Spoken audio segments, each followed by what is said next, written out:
Monsieur le ministre, la parole est à Madame Bernadette Laclais. Monsieur le Président, ma question s'adresse au Premier ministre.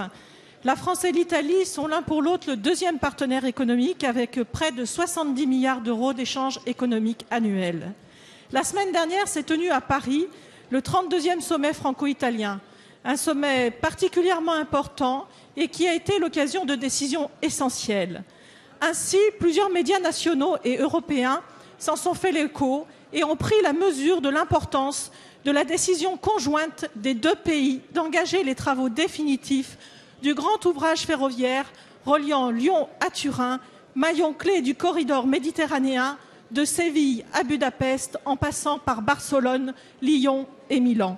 Ce grand ouvrage ferroviaire, qui est le seul vrai garant de la qualité de l'air et de la sécurité dans les cluses et vallées alpines, est une priorité pour l'Union européenne, comme il est une priorité pour tous ceux qui ont souscrit aux exigences de protection du massif alpin telles qu'elles ont été édictées dans la Convention alpine signée voilà plus de 20 ans. Grand projet écologique au titre du report qu'il permettra du trafic marchandises de la route sur le rail, le Lyon-Turin, grâce à la détermination des autorités françaises et italiennes, est désormais sur les rails.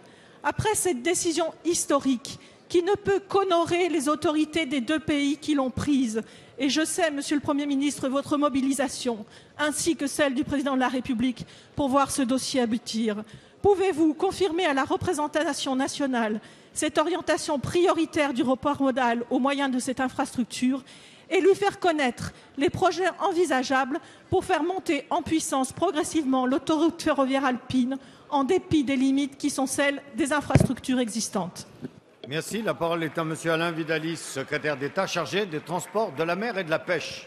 Oui, merci, Monsieur le Président, Madame la députée, Mesdames et Messieurs les députés. Effectivement, la date du 24 février était une date importante puisque ça a été le moment où les deux gouvernements se sont engagés solennellement après 15 années de travaux préparatoires pour la réalisation du tunnel Lyon-Turin.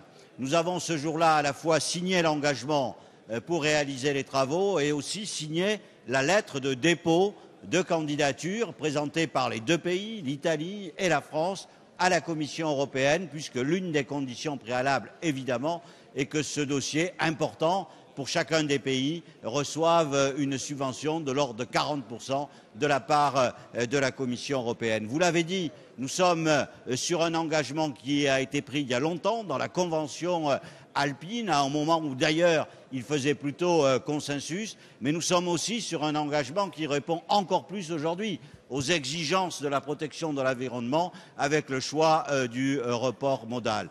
C'est aussi un enjeu économique.